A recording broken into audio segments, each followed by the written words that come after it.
ഉപയോഗിക്കാൻ പാടില്ല എന്നുള്ള ആഗ്രഹത്തോടെയാണ് മനുഷ്യൻ ഓരോ ദിവസവും ഉറക്കമുണർന്നേറ്റ് പുറത്തോട്ട് വരുന്നതെങ്കിലും മനുഷ്യൻ ആഗ്രഹിക്കാത്ത തിന്മയത്രേ ചെയ്യുന്നത്. വേദപുസ്തകം പറയുന്നു, നന്മ ചെയ്യുവാൻ ആഗ്രഹിക്കുന്നു എങ്കിലും അവൻ ഇച്ഛിക്കാത്ത തിന്മയത്രേ ചെയ്യുന്നത്. എന്താണ് ഇതിന് കാരണം? ഓരോ ദിവസവും മനുഷ്യൻ ഓരോ പാപത്തിന് അടിമയായിക്കൊണ്ട് നിഷ്കരണം മൃഗത്തെ പോലും ലജ്ജിപ്പിക്കുന്ന രീതിയിൽ അധപ്പതിച്ചു കൊണ്ടിരിക്കുന്ന ഒരു സമൂഹത്തിലാണ് ഞാനും നിങ്ങളും ആയിരിക്കുന്നത് എന്നുള്ള വസ്തുത നാം ഓരോരുത്തർക്കും അറിയാവുന്നതാണ്. ഇന്ന് ദൃശ്യമാധ്യമങ്ങൾ തുറന്നു നോക്കിയാലും മറ്റ് മാധ്യമങ്ങൾ തുറന്നു നോക്കിയാലും എവിടെയും കൊലപാതകങ്ങളും ലഹരി വസ്തുക്കളുടെ ഉപയോഗം മൂലം അക്രമങ്ങളും മുഴുനീളെ അരങ്ങേറുന്ന ഒരു ലോകമാണിത്. ദൈവത്തിന്റെ സ്വന്തം നാട് എന്നറിയപ്പെടുന്ന ഈ കൊച്ചു കേരളത്തെ ഇന്ന് കേരളത്തെ ദൈവത്തിന്റെ സ്വന്തം നാടെന്ന് പറയുവാൻ കഴിയാത്ത വിധത്തിൽ അത്രത്തോളം അധപ്പതിച്ച ഒരു ജനസമൂഹമാണ് നമ്മുടെ മുന്നിലുള്ളത് എന്ന് നമുക്ക് കാണുവാനായിട്ട് കഴിയും. എന്തുകൊണ്ടാണ് ഇതിങ്ങനെ സംഭവിക്കുന്നതെന്ന് നാം തിരിഞ്ഞു നോക്കേണ്ട സമയം അതിക്രമിച്ചിരിക്കുകയാണ്. സഹോദരങ്ങളെ, ഓരോ ക്രൂരകൃത്യങ്ങളും ഓരോ ദേശത്ത് നടക്കുമ്പോഴും അതിന്റെ പിന്നിൽ നിയമപാലകർ എഴുതി വെക്കുന്ന ഒരു വസ്തുതയുണ്ട്. ഈ പ്രതി കുറ്റം ചെയ്യുമ്പോൾ മയക്കുമരുന്നിന് അടിമയായിരുന്നു, മദ്യത്തിന് അടിമയായിരുന്നു എന്നുള്ള വസ്തുത. എന്തുകൊണ്ടെന്നാൽ മനുഷ്യന് എന്ത് ചെയ്യണമെന്ന് യാതൊരു ബോധവും ഇല്ലാതെ ആയിരിക്കുന്നു. മനുഷ്യൻ സ്വസ്നേഹികളായിരിക്കുന്നു. സ്വന്തം ഇഷ്ടത്തിന് വേണ്ടി, സ്വന്തം ആഗ്രഹത്തിന്റെ സാഫല്യത്തിന് വേണ്ടി മനുഷ്യൻ എന്തും ചെയ്യുവാൻ ഒരു മടിയുമില്ലാത്ത ഒരു ലോകം. സ്വന്തം അമ്മ പോലും, പെറ്റമ്മ പോലും പിഞ്ചു കുഞ്ഞിനെ കല്ലെറിഞ്ഞു കൊല്ലുവാൻ, കല്ലിൽ പാറ കഷ്ണത്തിലേക്ക് എറിഞ്ഞു കൊല്ലുവാനും പോലും മടിയില്ലാത്ത ഒരു ലോകം. സ്വന്തം അച്ഛനെയോ അമ്മയോ എന്ന് നോക്കാതെ നീ തന്നെ ഇത്രത്തോളം വളർത്തി വലുതാക്കി ആരോഗ്യവാനായി അവരുടെ മുന്നിൽ സംസാരിക്കുവാൻ ആരോഗ്യത്തോടെ നിർത്തിയ മാതാപിതാക്കളെ നിഷ്കരണം കൊല്ലുവാൻ ഒരു മടിയുമില്ലാത്ത ഒരു ലോകം. സ്വന്തം സഹോദരങ്ങളാണെന്നുള്ള ഒരു ചിന്തയോ ഒന്നുമില്ലാതെ അവരെ എങ്ങനെയും തകർക്കുക എന്നുള്ള, അവരെ തകർത്തുകൊണ്ട് അവരുടെ കയ്യിലിരിക്കുന്ന സമ്പാദ്യം കൈക്കലാക്കുക എന്നുള്ള ദുഷ്ടചിന്ത മാത്രമായി പോയ ഒരു ലോകം. എന്തുകൊണ്ടാണ് ഇങ്ങനെ സംഭവിച്ചുകൊണ്ടിരിക്കുന്നത്? ഇവിടെ നിയമവ്യവസ്ഥകൾ ഇല്ലാഞ്ഞിട്ടാണോ? നിയമപാലകരില്ലാഞ്ഞിട്ടാണോ? നിയമം നടപ്പിലാക്കാത്തത് കൊണ്ടാണോ ഇങ്ങനെ സംഭവിക്കുന്നത്? സഹോദരങ്ങളെ, അല്ല. നിയമം ഉണ്ട്. നമുക്കറിയാവുന്ന ഒരു വസ്തുതയാണ്. മദ്യത്തിനും മയക്കുമരുന്നിനുമുള്ള കുറ്റങ്ങളൊക്കെയും വളരെ വലിയ ശിക്ഷ ലഭിക്കുന്ന കുറ്റകൃത്യങ്ങളാണ് എന്നുള്ള വസ്തുത നിലനിൽക്കെ തന്നെ അതിനൊക്കെ ശിക്ഷിക്കപ്പെടുന്ന പ്രതികൾ പോലും വീണ്ടും അതിന് തന്നെ മുതിരുന്ന കാര്യം എന്തെന്ന് വെച്ചാൽ അതിന് പിന്നിൽ ഒരേ ഒരു കാരണമേ ഉള്ളൂ എന്നുള്ള വസ്തുതയാണ്. അതാണ് നമ്മൾ പറയുന്ന പാപം എന്നുള്ള വസ്തുത. പാപമാണ് ഈ മനുഷ്യനെ കൊണ്ട് ഇതെല്ലാം ചെയ്യിക്കുന്നത്. ഓരോ മനുഷ്യനും പാപത്തിന് അടിമയായി പോയി. ഈ പാപം മൂലമാണ് മനുഷ്യൻ ഓരോ ക്രൂരകൃത്യങ്ങൾക്കും ലഹരി പോലുള്ള മറ്റു വസ്തുക്കൾക്കും അടിമയായിക്കൊണ്ട് മനുഷ്യന് ഈ ലോകത്ത് സമാധാനമായി ജനിക്കുന്ന മനുഷ്യൻ അസമാധാനത്തിന് കീഴടങ്ങി പോകുന്ന ഒരു വസ്തുതയിലേക്ക് എത്തിക്കൊണ്ടിരിക്കുന്നത്. ഓരോ ഭവനത്തിൽ നാം കാണുമ്പോൾ പുറമേ ചിരിക്കുന്നുവെങ്കിലും അവിടെ അസമാധാനമാണ്. ഇനി മുന്നോട്ടൊരു ജീവിതമില്ല. എങ്ങനെയെങ്കിലും സ്വന്തം ജീവിതം മതിയാക്കണം, ഒരു മുഴ കയറ് അവസാനിപ്പിക്കണമെന്ന് ചിന്തിക്കുന്ന എത്രയോ ജീവിതങ്ങൾ നമ്മൾക്ക് മുന്നിലുണ്ട്. ആത്മഹത്യ ഓരോ വർഷവും കൂടി വരികയാണ്. കൊലപാതകങ്ങൾ ഓരോ വർഷവും കൂടി വരികയാണ്. ബോധമില്ലാതെ ലഹരി ഉപയോഗിച്ചുകൊണ്ട് വാഹനങ്ങൾ ഓടിച്ചുകൊണ്ട് അപകടങ്ങളിൽപ്പെട്ട് ജീവൻ പൊലിയുന്ന ഓരോ സംഭവങ്ങളും നാം ദിവസം പ്രതി കേട്ടുകൊണ്ടിരിക്കുകയാണ്. അത് അനുദിനം വർദ്ധിച്ചുകൊണ്ടിരിക്കുകയാണ്. എന്തുകൊണ്ടാണ് ഇതിനൊക്കെ ഒരു ശാശ്വതമായ പരിഹാരം കാണുവാൻ കഴിയാത്തത്? നിയമ വ്യവസ്ഥകൾക്ക് അതിന് കഴിവില്ലാഞ്ഞിട്ടല്ല, രാഷ്ട്രീയ പ്രസ്ഥാനങ്ങൾക്ക് അതിന് കഴിയാഞ്ഞിട്ടാണോ? അവരെല്ലാം ഓരോ നിയമ സംഹിതകൾ ഉണ്ടാക്കി മനുഷ്യനെ എങ്ങനെയെങ്കിലും നന്നാക്കുവാനായിട്ട് ശ്രമിക്കുമ്പോഴും അതിന് കഴിയാതെ വണ്ണം മനുഷ്യൻ ഓരോ ദിവസവും അധപ്പതിച്ചുകൊണ്ടിരിക്കുന്നതിന്റെ പിന്നിലെ കാരണം പാപം എന്നതാണ്. എന്താണ് പാപം? എങ്ങനെയാണ് ഈ പാപം മനുഷ്യനിൽ കടന്നു വന്നത്? ഇതിന് എന്താണ് ഒരു ശാശ്വതമായ പ്രതിവിധി? അതാണ് ഞങ്ങളുടെ ഈ സന്ദേശത്തിന്റെ മുഖ്യമായ കാതൽ എന്നുള്ളത്. സഹോദരങ്ങളെ, ഈ പാപം ദൈവിക കൽപ്പനകളെ ലംഘിക്കുന്നതാണ് പാപം. ദൈവിക പദ്ധതികളെ ലംഘിക്കുന്നതാണ് പാപം. ദൈവ വ്യവസ്ഥകളെ ലംഘിക്കുന്നതാണ് പാപം. ദൈവ ദിവസവും മനുഷ്യൻ പാപത്തിൽ നിന്ന് പാപത്തിലോട്ട് കൂപ്പുകുത്തുകയാണ്. ഈ പാപത്തിന്റെ ഉറവിടം എന്ന് പറയുന്നത്, ആദ്യം ദൈവം ലൂസിഫറിനെ സൃഷ്ടിച്ചു, ദൂതന്മാരെ. ഈ ദൂതന്മാർ ദൈവത്തെ ആരാധിക്കുന്നവരായിരുന്നു.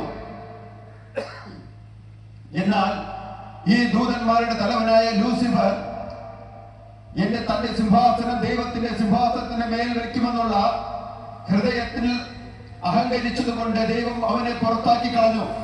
സ്വർഗത്തിൽ നിന്ന് പുറത്താക്കപ്പെട്ട ആ ലൂസിഫറാണ് സാത്താൻ. ഈ സാത്താൻ അന്നൊരു പ്രതിജ്ഞ എടുത്തു, ഇനി ആരും ദൈവത്തെ ആരാധിക്കുവാൻ ഞാൻ സമ്മതിക്കുകയില്ല എന്ന്. എന്നാൽ സ്വർഗത്തിൽ നിന്ന് പുറത്താക്കപ്പെട്ട സാത്താൻ അന്നൊരു തീരുമാനമെടുത്തുവെങ്കിലും ദൈവം തന്റെ ചിന്തയിൽ, തന്റെ ആഗ്രഹപ്രകാരം തന്നെ ആരാധിക്കുവാനായി, തന്നോട് കൂട്ടായ്മ ആചരിക്കുവാനായി മനുഷ്യനെ ഭൂമിയിൽ സൃഷ്ടിച്ചാക്കി. ഈ ഭൂമിയിലെ മണ്ണുകൊണ്ട് മനുഷ്യനെ സൃഷ്ടിച്ച് അവന്റെ മൂക്കിൽ ജീവശ്വാസം ദൈവം ഊതി അവന് ശ്വാസം കൊടുത്തു, അവന് ജീവൻ കൊടുത്തു. ആ മനുഷ്യന് തക്ക തുണയായി അവന്റെ വാരിയിൽ നിന്ന് ഒരു ഇണയെ കൂടി അവന് കൊടുത്തു, ഹവ. അങ്ങനെ ആദം ഹവമാരെ ഏദൻ പൂങ്കാവനത്തിൽ ദൈവം സൃഷ്ടിച്ചാക്കി. ഈ ഏദൻ പൂങ്കാവനത്തിൽ മനുഷ്യൻ സകലവിധ സൗകര്യങ്ങളോടുകൂടി മനുഷ്യൻ ദൈവത്തോടുമുള്ള കൂട്ടായ്മയിൽ മനുഷ്യൻ ആയി വന്നു. എന്നാൽ മനുഷ്യനോട് ദൈവം കൽപ്പിച്ച ഒരേ ഒരു കൽപ്പന എന്ന് പറയുന്നത്, ഈ ഏദൻ തോട്ടത്തിന്റെ നടുവിൽ നിൽക്കുന്ന അറിവ് എന്ന വൃക്ഷത്തിന്റെ ഫലം തിന്നരുത് എന്നുള്ള ഒറ്റ കൽപ്പന മാത്രമേ മനുഷ്യന് ദൈവം നൽകിയിരുന്നുള്ളൂ. എന്നാൽ സാത്താൻ എങ്ങനെയും മനുഷ്യനും ദൈവമായിട്ടുള്ള കൂട്ടായ്മ അവസാനിപ്പിക്കണം, മനുഷ്യനെ മരണത്തിലേക്ക് തള്ളിവിടണമെന്നുള്ള ആഗ്രഹത്തോടുകൂടി മനുഷ്യനടുത്ത് വന്ന സാത്താൻ പാമ്പിന്റെ രൂപം എടുത്തുകൊണ്ട് ഹവ്വയെ സമീപിച്ചുകൊണ്ട് പറഞ്ഞു, ഈ വൃക്ഷത്തിന്റെ ഫലം കഴിച്ചു കഴിഞ്ഞാൽ നിങ്ങൾ ദൈവത്തെ പോലെയാകും. ദൈവം പറയുന്നത് സത്യമല്ല, നിങ്ങൾ ദൈവത്തെ പോലെ ആകുമെന്നുള്ള ദൈവത്തിന്റെ ഭയം കൊണ്ടാണ് അതിന്റെ വൃക്ഷത്തിന്റെ ഫലം കഴിക്കരുത് എന്ന് പറഞ്ഞുകൊണ്ട് ഹവ്വയെ സ്വാധീനിക്കുവാനിടയായി.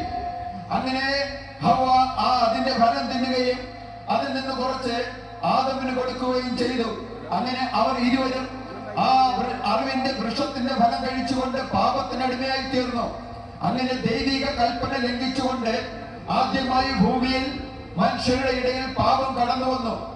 ആ മനുഷ്യൻ അന്നുവരെ വേദനയോടുകൂടി ഗർഭധാരണം അനുഭവിച്ചിട്ടുണ്ടായിരുന്നില്ല, വിയർപ്പോടുകൂടി ഭൂമിയിൽ വേദന ചെയ്തിരുന്നില്ല. എന്നാൽ അതൊക്കെ അന്ന് സംഭവിച്ചു. ഏദൻ പൂങ്കാവനത്തിൽ നിന്ന് മനുഷ്യനെ ദൈവം പുറത്താക്കി. അവനെ അന്ന് മുതൽ ഈ ഏദൻ പൂങ്കാവനത്തിൽ നിന്ന് പുറത്താക്കിയെങ്കിലും ദൈവത്തിന് മനുഷ്യനോട് അനുകമ്പയുണ്ടായിരുന്നു. ആ മനുഷ്യനെ വീണ്ടെടുക്കണമെന്നുള്ള ഒരു ചിന്ത എപ്പോഴും ദൈവത്തിനുണ്ടായിരുന്നു. കാരണം തന്റെ സ്വന്തം സ്വരൂപത്തിലും സാദൃശ്യത്തിലുമാണ് മനുഷ്യനെ സൃഷ്ടിച്ചത്. ആ ദൈവത്തിന് മനുഷ്യനോട് അത്രമേൽ സ്നേഹമുണ്ടായിരുന്നു. ആ സ്നേഹത്തിന്റെ ഫലമായി മനുഷ്യനെ എങ്ങനെയും വീണ്ടെടുക്കണമെന്നുള്ള ആ അധമമായ ആഗ്രഹത്തിന്റെ ഫലമായി മനുഷ്യനൊരു വാഗ്ദാനം കൊടുത്തു. ആ വാഗ്ദത്തമാണ്, സ്ത്രീയുടെ സന്തതിയായ ഒരു മനുഷ്യൻ ജനിക്കും, അവൻ പാമ്പിന്റെ തലയെ തകർക്കും. ഈ മനുഷ്യൻ അങ്ങനെ പാപത്തിൽ നിന്ന് മോചിതനായി ദൈവത്തോടുകൂടെ കൂട്ടായ്മ ആചരിക്കുവാൻ അവന് കഴിയുമെന്നുള്ള ആ സത്യസുവിശേഷം വന്ന് അവിടെ ഏദൻ പൂങ്കാവനത്തിൽ വെച്ച് ഹവ്വമാർക്ക് വാഗ്ദത്തം ചെയ്തുകൊണ്ട് അവനെ പുറത്താക്കുകയാണ് ഉണ്ടായത്. എന്നാൽ തലമുറ കഴിഞ്ഞു വന്നപ്പോൾ മനുഷ്യൻ ദൈവത്തോട് അടുക്കുവാൻ യാതൊരുവിധ സാഹചര്യവും ഇല്ലാതെ വണ്ണം മനുഷ്യൻ ഓരോ ദിവസവും പാപത്തിന് അടിമപ്പെട്ടുകൊണ്ട്, പാപപ്രവൃത്തികൾ അടിമപ്പെട്ടുകൊണ്ട് ഓരോ ദിവസവും അധപ്പതിച്ചുകൊണ്ടിരുന്നു. അങ്ങനെ നോഹയുടെ കാലമെത്തി. അങ്ങനെ നോഹ അപ്പച്ചന്റെ അടുത്ത് ദൈവം പറഞ്ഞു, നീ ഒരു പെട്ടകമുണ്ടാക്കണം. അങ്ങനെ ഒരു പെട്ടകമുണ്ടാക്കി നീ സുവിശേഷം അറിയിച്ച് അതിൽ വിശ്വസിക്കുന്നവരെ അതിൽ കയറ്റണം. എന്നാൽ നോഹ അപ്പച്ചൻ 120 വർഷക്കാലം ഈ ഭൂമിയിൽ സുവിശേഷം പ്രസംഗിച്ചു. എന്നാൽ തന്റെ കുടുംബം ഒഴികെ ഒരു മനുഷ്യനും അതിൽ വിശ്വസിക്കുവാനിടയായില്ല.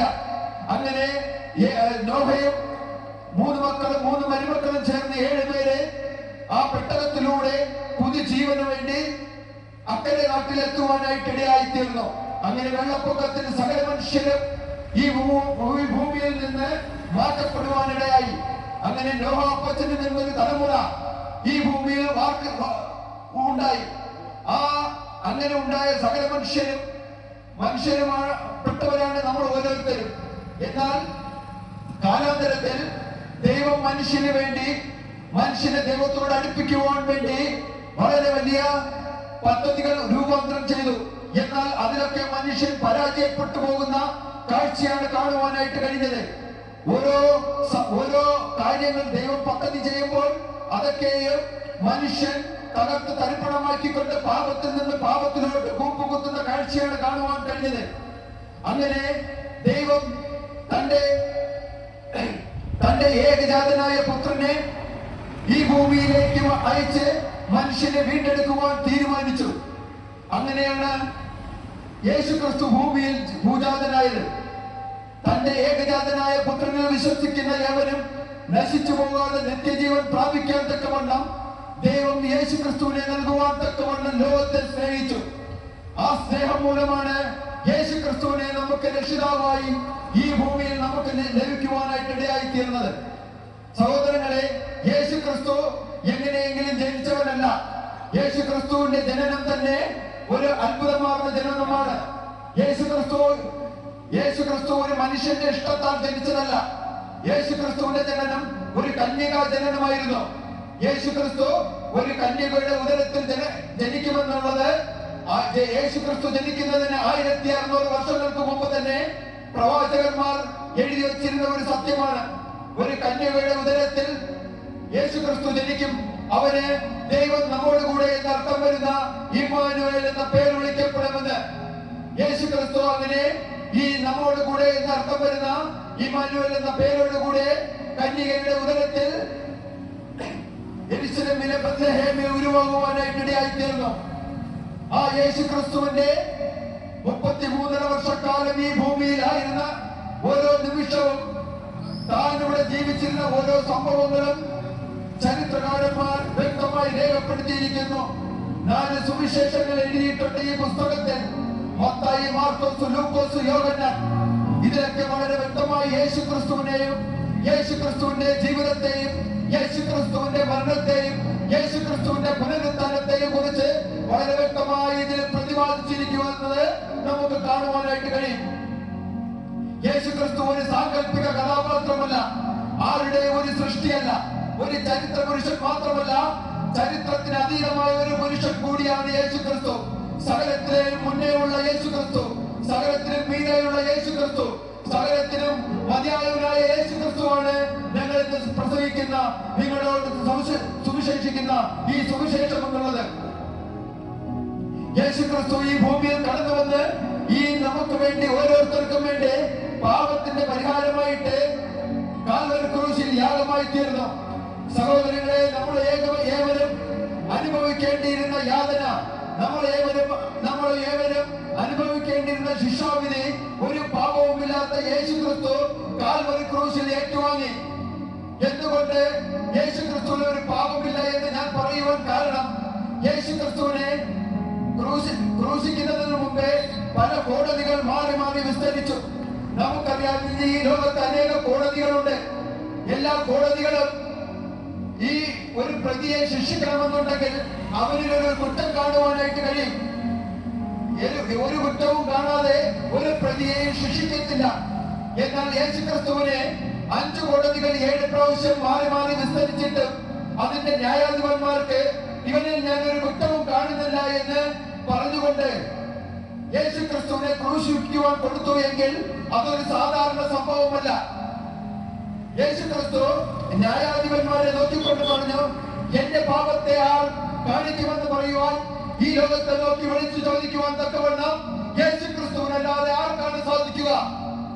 33 വർഷക്കാലം ഈ ലോകജനതയുടെ മുമ്പിൽ ജീവിച്ചിട്ടും അവന് ഒരു പാപവും കാണിക്കുവാൻ ഒരു മനുഷ്യനും കണ്ടില്ല എന്നുണ്ടെങ്കിൽ അവൻ മനുഷ്യൻ മാത്രമല്ല, അവൻ സ്വർഗസ്ഥനായ നമ്മുടെ ഏകസത്യ ദൈവം കൂടിയാണ് എന്നുള്ളത് വിളിച്ചു പറയുകയാണ്. അതെ, യേശുക്രിസ്തുവിനെ കണ്ടവൻ പിതാവിനെ കണ്ടു. ഈ പിതാവ് തന്നെയാണ് യേശുക്രിസ്തു ക്രിസ്തു എന്നുള്ളത് നമുക്ക് വേദപുസ്തകം പഠിക്കുമ്പോൾ മനസ്സിലാകും. യേശു ക്രിസ്തുവിന്റെ ഒരു ശിഷ്യനായ ഫിലിപ്പോസ് യേശു ക്രിസ്തുവിനോട് ചോദിക്കുന്ന ഒരു ചോദ്യമുണ്ട്. അല്ലയോ കർത്താവേ, അങ്ങയുടെ പിതാവിനെ ഞങ്ങൾക്കൊന്ന് വെളിപ്പെടുത്തി തരണമേ എന്ന്. അപ്പോൾ യേശു ക്രിസ്തു ഫിലിപ്പോസിനോട് പറയുകയാണ്, എന്നെ കണ്ടവൻ എന്റെ ദൈവത്തെ കണ്ടു, എന്റെ പിതാവിനെ കണ്ടിരിക്കുന്നു എന്ന്. യേശു ക്രിസ്തു തന്നെയാണ് പിതാവ്, പിതാവ് തന്നെയാണ് യേശു ക്രിസ്തു. കാരണം താൻ ദൈവത്തിൽ ഇരിക്കുമ്പോൾ തന്നെ ദൈവമഹത്വം വെടിഞ്ഞുകൊണ്ട് മനുഷ്യനായി ഭൂമിയിൽ അവതരിച്ചപ്പോൾ തന്നെ 100% ദൈവവും 100% മനുഷ്യനുമായി ഈ ഭൂമിയിൽ വന്ന ഏക വ്യക്തിത്വം യേശു ക്രിസ്തു മാത്രമാണ്. അതുകൊണ്ടാണ് ഞങ്ങൾ പറയുന്നത്, യേശു ക്രിസ്തുവിന് മാത്രമേ മനുഷ്യന്റെ പാപങ്ങളെ മോചിക്കുവാൻ കഴിയുകയുള്ളൂ. പാപമില്ലാത്ത ഒരുവന് മാത്രമേ പാപിയായ ഒരുവന്റെ കടങ്ങൾ മോചിപ്പിക്കുവാൻ കഴിയുകയുള്ളൂ. യേശു ക്രിസ്തുവിന് മാത്രമേ അതിന് സാധിക്കൂ എന്നുള്ളത് ഈ വേദപുസ്തകം അടിവരയിട്ട് ഉറപ്പിക്കുന്ന ഒരു സത്യമാണ്. യേശു ക്രിസ്തു ഈ ഭൂമിയിൽ വന്നു എന്നുള്ളത് എല്ലാ ചരിത്രകാരന്മാരും സമ്മതിക്കുന്ന ഒരു സത്യമാണ്. ഇന്ന് നമുക്കറിയാം, ഹിറ്റ്ലറുണ്ട്, അലക്സാണ്ടർ ഉണ്ട്, നീറോ ചക്രവർത്തി ഉണ്ട്, അങ്ങനെ അനേക ചരിത്രകാരന്മാർ ഈ ഭൂമിയിൽ ജീവിച്ചിരുന്നു. അവരൊക്കെ ഈ ഭൂമിയിൽ മരിച്ച് അടക്കപ്പെട്ട് എന്നേക്കുമായി ഈ ഭൂമിയിൽ നിന്ന് മാറ്റപ്പെട്ടപ്പോൾ യേശു ക്രിസ്തുവിന്റെ മരണത്തിന് ശേഷം യേശു ക്രിസ്തുവിനെ അടക്കിയ കല്ലറ, യേശു ക്രിസ്തു 3-ാം നാൾ ഉയർത്തെഴുന്നേറ്റ കല്ലറ, ആ കല്ലറ ഇന്നും നമ്മുടെ മുന്നിൽ കാഴ്ചയ്ക്ക് മുമ്പേ തുറന്നു കിടക്കുകയാണ്. അവിടെ എഴുതി വെച്ചിരിക്കുന്നു, അവനിവിടെ ഇല്ല, അവൻ ഉയർത്തെഴുന്നേറ്റിരിക്കുന്നു എന്ന്. ഇങ്ങനെ എഴുതി വെച്ചിരിക്കുന്ന ഏക ഒരു കല്ലറ ഉണ്ടെങ്കിൽ അത് യേശു ക്രിസ്തുവിന്റെ കല്ലറ മാത്രമാണ്. ആ യേശു ക്രിസ്തുവിന് മാത്രമേ നമ്മെ വീണ്ടെടുക്കുവാൻ കഴിയുള്ളൂ. യേശു ക്രിസ്തു മരിച്ച് അടക്കപ്പെട്ട് എല്ലാവരും പോലെ ഈ ഭൂമിയിൽ നിന്ന് മാറ്റപ്പെട്ടിരുന്നുവെങ്കിൽ ഞങ്ങൾ ഈ പ്രസംഗിക്കുന്ന പ്രസംഗം വ്യഥാവാകുമായിരുന്നു. എന്നാൽ യേശു ക്രിസ്തു മരിച്ച് അടക്കപ്പെടുക മാത്രമല്ല, 3-ാം നാൾ ഉയർത്തെഴുന്നേറ്റ് 40 ദിവസം ശിഷ്യന്മാർക്കും 500-ലധികം ആളുകൾക്കും പ്രത്യക്ഷമായിട്ട് 40-ാം ദിനം സ്വർഗ്ഗാരോഹണം ചെയ്ത യേശു ക്രിസ്തുവിനെയാണ് ഈ വേദപുസ്തകം നമുക്ക് വ്യക്തമാക്കി തരുന്നത്. എന്തുകൊണ്ടെന്നാൽ യേശു ക്രിസ്തു നമ്മോട് പറഞ്ഞിട്ട് പോയ ഒരു വാക്യമുണ്ട്, ശിഷ്യന്മാരോട് പറഞ്ഞത്, ഞാൻ നിങ്ങളെ കൂട്ടുവാൻ നിങ്ങൾക്ക് വാസസ്ഥലം ഒരുക്കുവാൻ പോകുന്നു, അതിനുശേഷം ഞാൻ കടന്നു വരുമെന്നുള്ളത്. അതേ സഹോദരങ്ങളെ, നമ്മൾ യേശു ക്രിസ്തുവിൽ വിശ്വസിച്ചു കഴിഞ്ഞാൽ നമുക്ക് ഈ ഭൂമിയിലുള്ള രക്ഷ മാത്രമല്ല, അതിനുശേഷം മരണത്തിന് ശേഷം ഒരു ജീവിതമുണ്ട് എന്ന് അടിവരയിട്ട് ഉറപ്പിക്കുന്ന ഒരു പുസ്തകം കൂടിയാണ് സത്യവേദ പുസ്തകം. ഓരോ മതങ്ങളെ പഠിച്ചു കഴിഞ്ഞാൽ വ്യക്തമായി നമുക്ക് മനസ്സിലാക്കുവാൻ കഴിയും മരണത്തിന് ശേഷം ഒരു ജീവിതമുണ്ട് എന്നുള്ളത്. അതുകൊണ്ടാണ് സകല മതങ്ങളും മനുഷ്യൻ മരണപ്പെട്ടു കഴിഞ്ഞാലും അവന് വേണ്ടി ശേഷക്രിയകൾ ചെയ്യുന്നത്. എന്നാൽ ഈ സത്യവേദ പുസ്തകം മാത്രം പറയുകയാണ്, മരണശേഷം സത്യമായിട്ട് പറയുന്നു, നിങ്ങൾ സ്വർഗത്തിലോ നരകത്തിലോ പോകണമെങ്കിൽ ഈ പുസ്തകത്തിന്റെ വഴികൾ മാത്രമേ ഉള്ളൂ എന്നത്. യേശു ക്രിസ്തുവിലൂടെ അല്ലാതെ ആർക്കും സ്വർഗത്തിലെത്തുവാൻ കഴിയുകയില്ല. യേശു ക്രിസ്തുവിലൂടെ അല്ലാതെ ആർക്കും നിത്യജീവൻ അവകാശമാക്കുവാൻ കഴിയുകയില്ല. ഞാൻ തന്നെ വഴിയും സത്യവും ജീവനുമെന്ന് ഉറക്കെ പ്രഖ്യാപിച്ച ഒരേ ഒരുവൻ യേശു ക്രിസ്തു മാത്രമേ ഉള്ളൂ. യേശു ക്രിസ്തുവിൽ കൂടെ ഉള്ള യാത്ര മാത്രമേ നമുക്ക് നിത്യജീവനിൽ എത്തിച്ചേരുവാൻ കഴിയുകയുള്ളൂ. ഈ നിത്യജീവൻ അവകാശിയാകുവാൻ നമുക്ക് ഏക മധ്യസ്ഥൻ യേശു ക്രിസ്തു എന്ന് മാത്രമാണ് ഉള്ളത്. ദൈവത്തിനും മനുഷ്യർക്കും ഇടയിൽ ഏക മധ്യസ്ഥൻ യേശു ക്രിസ്തു മാത്രമാണ്. അതുകൊണ്ടാണ് സഹോദരങ്ങളെ, ഞങ്ങൾ നിങ്ങളോട് വിളിച്ചു പറയുന്നത്, നിങ്ങൾ യേശു ക്രിസ്തുവിൽ വിശ്വസിക്കുക എന്നുള്ളത്. സകല പാപങ്ങൾക്കും അടിമയായി പോയ വ്യക്തിയാണോ നിങ്ങളെങ്കിലും, ഏത് പാപത്തിന് അടിമയായെങ്കിലും, ഏത് കടബാലത്തിന് അടിമയാണെങ്കിലും, ഏത് വഞ്ചനയ്ക്ക് അടിമയായെങ്കിലും, ഏത് നീതിബോധത്തിന് എന്തിനും അടിമയായി പോയ വ്യക്തിയാണോ, നിങ്ങൾക്കൊരു പാപബോധനം തരുവാൻ യേശു ക്രിസ്തുവിന് മാത്രമേ കഴിയുകയുള്ളൂ. ഈ ജീവിതത്തിൽ നിങ്ങൾക്കൊരു സമാധാനം വേണമെന്ന് നിങ്ങൾ ആഗ്രഹിക്കുന്നില്ലേ? ഒരു സമാധാനത്തോടുള്ള ജീവിതം വേണമെന്ന് നിങ്ങൾ ആഗ്രഹിക്കുന്നില്ലേ സഹോദരങ്ങളെ? എങ്ങനെ നിങ്ങൾക്ക് കഴിയും? ഈ ലോകത്തരുന്ന സമാധാനം പോലെയല്ല യേശു ക്രിസ്തു തരുന്നത്.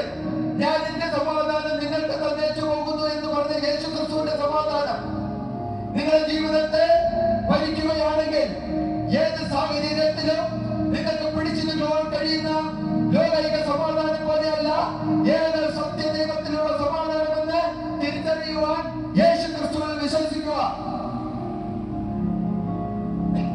ലോകം തരുന്ന സമാധാനം അല്പസമയത്തേക്കേ ഉള്ളൂ എന്ന് നമുക്കറിയാം. ഏതൊരു ലഹരി വസ്തു ഉപയോഗിച്ചു കഴിഞ്ഞാലും അതിനൊരു സമയപരിധിയുണ്ട്. നാം എന്തൊക്കെ ചെയ്തിരുന്നാലും, നമ്മുടെ സമാധാനത്തിന് വേണ്ടി എന്തൊക്കെ ചെയ്തിരുന്നാലും അതിനൊരു സമയപരിധിയുണ്ട്. എന്നാൽ സമയപരിധി ഇല്ലാത്ത ഒരേ ഒരു സമാധാനം ദൈവിക സമാധാനമാണ്. അതാണ് ഈ വേദപുസ്തകം പറയുന്ന യേശു ക്രിസ്തുവിനുള്ള സമാധാനം. ഈ ഭൂമിയിൽ ജീവിച്ചിരിക്കുമ്പോൾ മാത്രമല്ല, ഈ ഭൂമിയിൽ നിന്ന് നാം മാറ്റപ്പെടുമ്പോഴും അവിടെ നമ്മെ കരുതുന്ന ഒരു ദൈവമാണ് ഈ വാഗ്ദത്തം നമുക്ക് തന്നിരിക്കുന്നത്. സഹോദര, നിങ്ങൾ എത്ര വലിയ പദവിയിലുള്ളവനായിക്കോട്ടെ, എത്ര സമ്പത്തുള്ളവനായിക്കോട്ടെ, നിങ്ങൾ ഏത് കുലത്തിലുള്ളവനായിക്കോട്ടെ, ഏത് ജാതിയിലുള്ളവനായിക്കോട്ടെ, നിങ്ങൾ ഏതൊരു വ്യക്തിയായിരുന്നാലും ഈ ഭൂമിയിൽ നിന്ന് ഒരു ദിവസം മാറ്റപ്പെടുമെന്നുള്ള സത്യം നാം ഓർക്കേണ്ടതാണ്. മരണവും ജനനവും മനുഷ്യന്റെ കരങ്ങളിലല്ല. ഒരു മനുഷ്യൻ ഏത് ഭവനത്തിൽ ജീവിക്കണം, ഏത് ഭവനത്തിൽ ജനിക്കണം, ഏത് അച്ഛനമ്മമാർക്ക് ജനിക്കണം, ഏത് രാജ്യത്തിൽ ജനിക്കണം, ഏത് കുലത്തിൽ ജനിക്കണമെന്ന് ഒരു മനുഷ്യന്റെ അവകാശത്തിലില്ല. ഒരു മനുഷ്യൻ അത് അവകാശമാക്കുവാൻ കഴിയില്ല. എന്നാൽ ദൈവം വിചാരിക്കുന്നു, നീ ഒരു അമ്മയുടെ ഉദരത്തിൽ ഉരുവാകുന്നതിന് മുമ്പേ ഞാൻ നിന്നെ കണ്ടു എന്ന്. ആ മനുഷ്യനോട് ദൈവം പറയുകയാണ്, നീ യേശു ക്രിസ്തുവിൽ വിശ്വസിക്കുക എന്ന്. യേശു ക്രിസ്തുവിന്റെ ജീവിതം അത് നമുക്ക് വെളിവാക്കി തരികയാണ്. യേശു ക്രിസ്തുവിലൂടെയുള്ള ജീവിതമാണ് നിത്യജീവൻ അവകാശമാക്കുന്നത്. മനുഷ്യൻ മരണമടഞ്ഞാൽ അവന്റെ ആയുസ്, അവന്റെ ആത്മാവ് എവിടെ പോകുമെന്ന് നിങ്ങൾക്ക് ഉറപ്പുണ്ട് സഹോദരങ്ങളെ? ഈ സന്ദേശം കേട്ടുകൊണ്ടിരിക്കുന്ന ഓരോരുത്തരോട് ഞാൻ ചോദിക്കുന്ന ഒരു ചോദ്യമാണ്. ഞങ്ങൾ ഇവിടെ കൂടി നിൽക്കുന്ന ഈ ചെറുപ്പക്കാർക്കെല്ലാം ഒരു വിശ്വാസമുണ്ട്.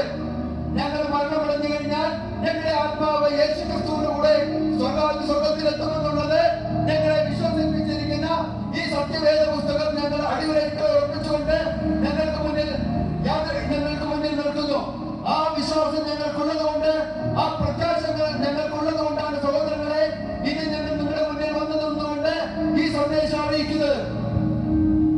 നിങ്ങളുടെ ആത്മാവിനെ നരകത്തിൽ പോകണമോ അത് സ്വർഗത്തിൽ പോകണമോ എന്ന് തീരുമാനിക്കാനുള്ള അവകാശം ഞങ്ങൾക്കല്ല. ദൈവം അത് മനുഷ്യന് തന്നിരിക്കുകയാണ്.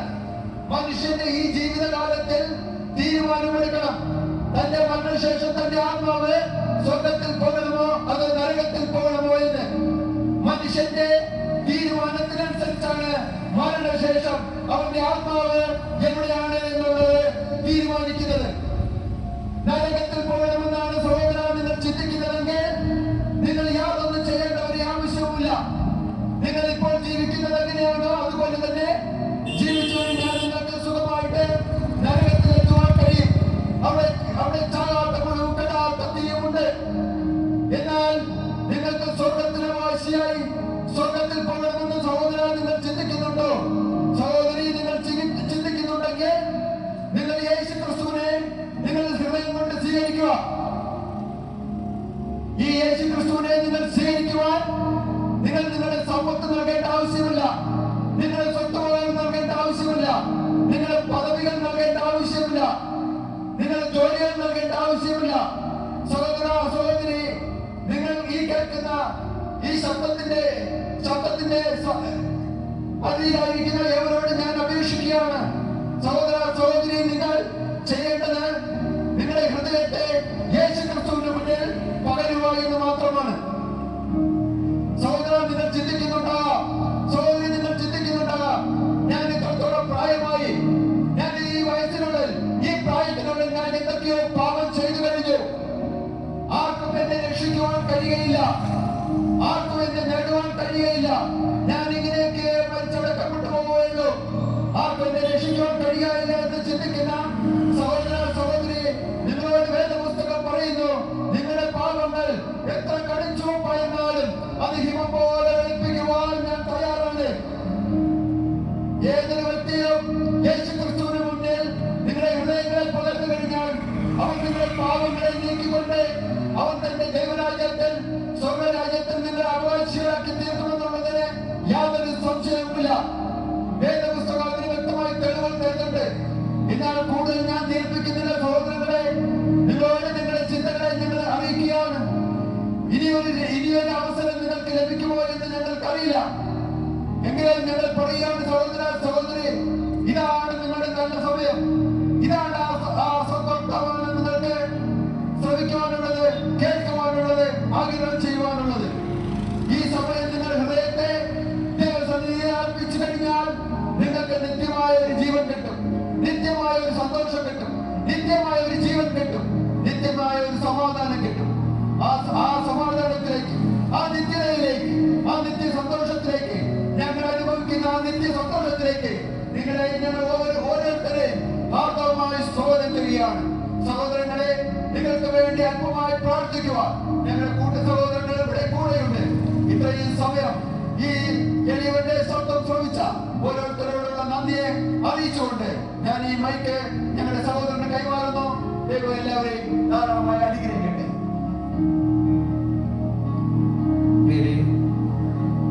ഇവിടെ കേൾപ്പിച്ച യേശുക്രിസ്തുവിന്റെ സുവിശേഷം നിങ്ങൾ എത്ര പേർ കേട്ടു എന്ന് ഞങ്ങൾക്ക് അറിയത്തില്ല.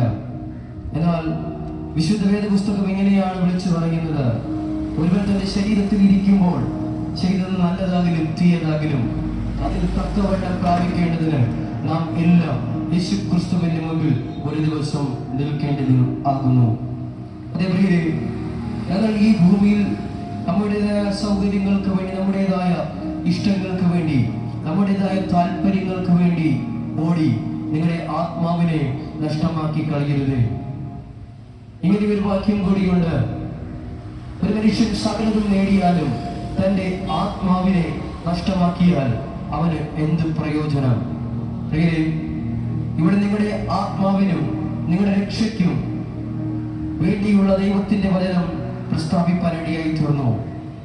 ഇവിടെ കേൾപ്പിച്ച ആ യേശുക്രിസ്തുവിന്റെ സുവിശേഷത്തിൽ ഞാൻ വിശ്വസിക്കുകയാണ്. ആ യേശുക്രിസ്തുവിനെ എന്റെ രക്ഷിതാവായും എന്റെ കർത്താവായും എന്റെ ദൈവവുമായി ഞാൻ അംഗീകരിക്കുവാൻ ഞാൻ മനസ്സ് കാണിക്കുകയാണ്. അല്ലെങ്കിൽ എനിക്ക് ആഗ്രഹമാണ്. അതിനുവേണ്ടി ഞാൻ എന്ത് ചെയ്യണം? അതിനുവേണ്ടി ഞാൻ എവിടെയാണ് പോകേണ്ടത്? അതിനുവേണ്ടി എത്ര രൂപയാണ് ഞാൻ ചിലവഴിക്കേണ്ടത്? എന്റെ ജീവന് വേണ്ടി, എന്റെ ആത്മാവിന് നിത്യമായ ഒരു ശാന്തി ലഭിക്കേണ്ടതിന് ഞാൻ എവിടെയാണ്, എന്താണ് ചെയ്യേണ്ടതെന്ന് ഒരുപക്ഷെ നിങ്ങൾ ചോദിക്കാം.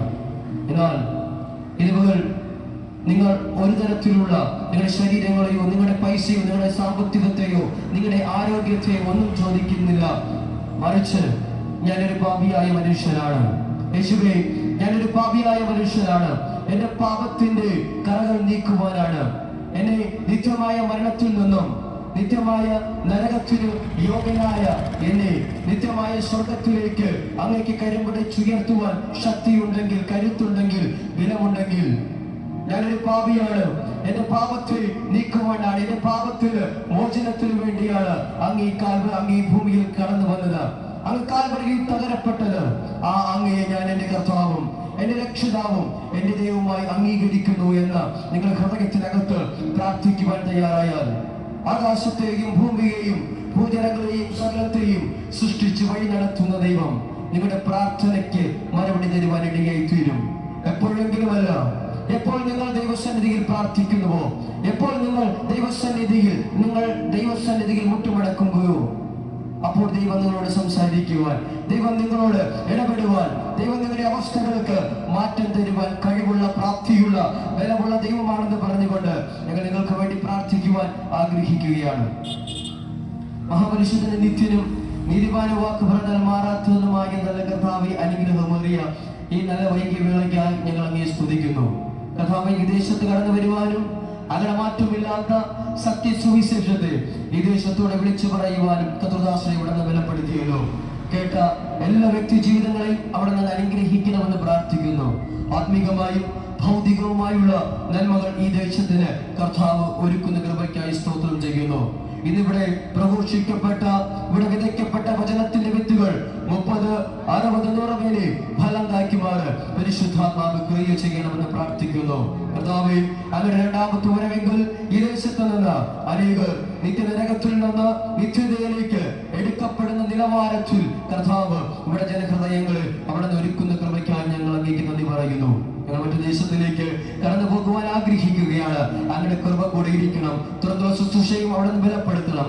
സകലവും അങ്ങയുടെ കരങ്ങളിൽ ഏൽപ്പിച്ചും പ്രാർത്ഥിക്കുന്നു. പ്രാർത്ഥന യാതന കേട്ട കൃപയ്ക്കായി സ്തോത്രം ചെയ്യുന്നു.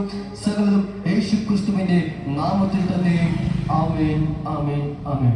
ഇതുവരെ ഇവിടെ ശ്രമിച്ച എല്ലാവർക്കും ഫോക്കസ് ഓൺ ജീസസ് ക്രൈസ്റ്റ് മിനിസ്ട്രിയുടെ സ്നേഹവന്ദനത്തെ അറിയിക്കുന്നു. ദൈവമായ കർത്താവ് നമ്മെ അനുഗ്രഹിക്കുവാനിടയായി തീരട്ടെ. ആമേൻ.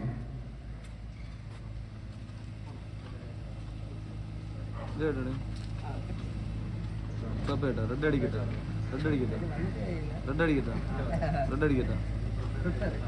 അടിക്കട്ടെ